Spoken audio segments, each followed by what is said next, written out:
A comeback is always stronger than a setback. So yes, I am using this quote for Yes Bank today because it is very much relatable at present. और इस video में particularly हम बात करने वाले हैं कि yes Bank में क्या ये इन्वेस्टमेंट का एक अच्छा टाइम है या नहीं, and all of the things about which I will talk in this video will be based upon my own portfolio, कि मैं अपने पोर्टफोलियो के अंदर येस बैंक को बाय करूंगा या फिर नहीं. So please watch the video till the very and. So hello everyone, my name is Arpit Sharma and let's start today's video. So basically every one of you would have been knowing the Yes Bank's crisis, that क्या crisis इसमें आए थे, किस वजह से आपको Yes Bank का stock इतना ज़्यादा क्रैश होता हुआ नज़र आया था. अराउंड 2020 मार्च के अंदर आपको देखने को मिला था कि स्टॉक का प्राइस 380 रुपीज़ से सीधे 12 रुपीज़ पर आ गया था. इसके पीछे क्या क्या रीजंस थे, तो चलिए जो भी क्राइसिस थे उनको बहुत शॉर्ट जस्ट 1 मिनट में कवर करते हैं. तो यहाँ पर हुआ क्या था कि येस बैंक ने ज़्यादा अग्रेसिव ग्रोथ के लिए क्या किया कि अपने जो लोन्स थे वो उन कंपनीज़ को प्रोवाइड करने शुरू कर दिए जो उन्हें ज़्यादा इंटरेस्ट पे करें. बट द थिंग वाज कि वो कंपनीज़ उतनी गुड टू गो नहीं थी. वो कंपनीज़ लॉस पोस्ट कर रही थी या फिर उनके बैलेंस शीट में काफ़ी ज़्यादा लॉसेज आपको शो होते हुए नज़र आ रहे थे. सो यहाँ पर ज़्यादा पैसे कमाने के लिए येस बैंक ने रिस्क भी ज़्यादा लिया. सो ज़्यादा रिस्क की वजह से यहाँ पर उनको ज़्यादा नुकसान भी झेलना पड़ गया. So this was the reason bank के ऊपर बहुत ज़्यादा बैड लोन्स इकट्ठे हो गए, जिस वजह से बैंक के खुद के रिजर्व्स बहुत ज़्यादा डाउन चले गए. So this was the biggest reason why yes bank turned into a trash. India में से जो आपको सबसे बड़े डिफॉल्टर्स देखने को मिलते हैं उन्हीं ने येस बैंक का सबसे ज़्यादा पैसा मारा था. At first comes here mister Anil Ambani.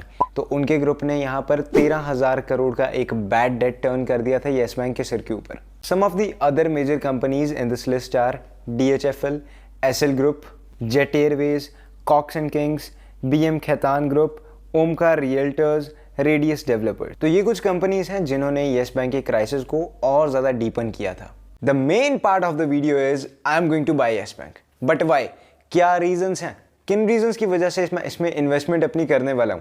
तो चलिए मेजरली 3 से 4 रीजंस के बारे में बात करते हैं जो सपोर्ट करेंगे मेरे इस डिसीजन को. सो रिसेंटली आपको स्टॉक के प्राइस के अंदर 23% का एक बहुत बड़ा जंप देखने को मिला था. 52 वीक्स, एक पूरे साल के बाद आपको इतना बड़ा जंप एक ही दिन में स्टॉक के अंदर देखने को मिला. सो द रीजन वाज कि यहाँ पर रेटिंग स्टॉक की अपग्रेड की गई थी एक पर्टिकुलर कंपनी की तरफ से. तो यहाँ पर रेटिंग अपग्रेड क्यों की गई, सो आपको इसके डीप में जाना पड़ेगा. द थिंग इज हमेशा अगर कोई भी ऐसी चीज़ होती है तो कंपनी के बिजनेस की वजह से ही कोई ऐसी चीज़ होगी. येस बैंक का बिजनेस ग्रो किया जिस वजह से कंपनी के फाइनेंशियल्स इंप्रूव हुए, सेल्स इंप्रूव हुई, प्रॉफिट्स इंप्रूव हुए. इस वजह से रेटिंग को भी अपग्रेड कर दिया गया कंपनी की तरफ से. That was the only reason कि स्टॉक का प्राइस भी यहाँ पर ग्रो किया. Some people were seeing it as a speculation kind of thing, but the thing is यहाँ पर येस बैंक अपने बिजनेस को इंप्रूव कर रहा है. That's why these things are occurring. So the first major reason to buy Yes Bank at present is that the financials of the company are improving very much rapidly. अगर आप last 3 quarters की बात करेंगे आपको company ने यहाँ पर काफ़ी अच्छे रेवेन्यूज पेश करके दिखाए, साथ ही साथ आपको प्रॉफिट्स में भी काफ़ी अच्छी ग्रोथ देखने को मिली. देन आपको देखने को मिलेगा कंपनी के NPAs. So first of all what are NPAs? NPAs are the non performing assets, जिनको आप बैड लोन्स भी कहते हैं. जब कंपनी का कोई यहाँ पर जो उन्होंने लोन दिया होता है वो इन अ बैड लोन टर्न हो जाता है, जो कंपनी में वापस नहीं आ सकता, उसे हम एज एन NPA डिनोट करते हैं. तो यहाँ पर NPAs में आपको बहुत ज़्यादा अच्छा फॉल देखने को नजर आ रहा है. That is very great for a banking company. Then second very big reason for my investment is the retail loans are going very up. तो आप जब भी बैंकिंग कंपनीज के अंदर जाएंगे आपको देखने को मिलेगा कि यहाँ पर 3 से 4 मेजर कैटेगरीज होती हैं. First category is the retail loan category, second is corporate loan category, third आ जाती है यहाँ पर मिशेलेनियस वगैरह और जो चीज़ें हो जाएंगी. तो यहाँ पर अगर आप देखेंगे तो कॉर्पोरेट्स को जो भी बैंक से बड़े लोन प्रोवाइड करते हैं वहाँ पर रिवाइवल के चांसेस बहुत ज़्यादा डिक्रीज हो जाते हैं. बट वही अगर हम रिटेल सेक्टर के अंदर जाते हैं, रिटेल में आपको देखने को मिलता है कि छोटे लोन्स बहुत सारे लोगों को प्रोवाइड किए जाते हैं. तो वहाँ पर रिवाइवल के चांसेस काफ़ी ज़्यादा इंक्रीज हो जाते हैं, बिकॉज यहाँ पर क्वांटिटी काफ़ी ज़्यादा इंक्रीज हो जाती है लोन बियरर्स की. So that is the reason कि मैं इसमें इन्वेस्ट कर रहा हूँ, बिकॉज येस बैंक यहाँ पर रिटेल लोन कैटेगरी के अंदर काफ़ी ज़्यादा जा रहा है. वो रिटेल लोन्स अब ज़्यादा प्रोवाइड कर रहा है as compare to the corporate loans.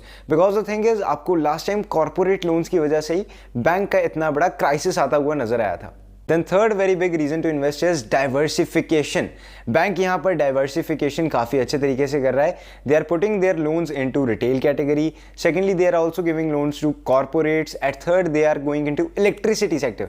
Electricity यहाँ पर बहुत ज़्यादा अच्छा सेक्टर रहने वाला है मेरे ख्याल से, तो बिकॉज यहाँ पर आने वाले टाइम में आपको इलेक्ट्रिक व्हीकल्स आते हुए नजर आएंगे, जिस वजह से आपको इलेक्ट्रिसिटी वाली कंपनीज काफ़ी अच्छी ग्रोथ दिखाती हुई नजर आएंगी। Then fourth very big reason is, आपको भी यहाँ पर चीज़ें देखने को मिली होंगी दैट येस बैंक यहाँ पर पार्टनरशिप के अंदर आ गया है with two of the leading brokerage companies, grow app and the second is Zerodha.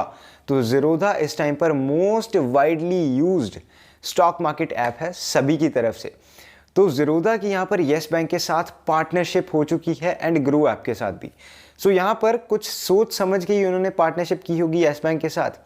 That is the reason Yes Bank में अच्छा रिवाइवल आ रहा है। Then they have also partnered with Godrej, then they have partnered with Cars24, Muthoot Finance. So these are some of the major companies. One more very big point to understand here is that Yes Bank के अंदर most widely जो भी stake है वो बड़े banks इस time पर India के होल्ड कर रहे हैं।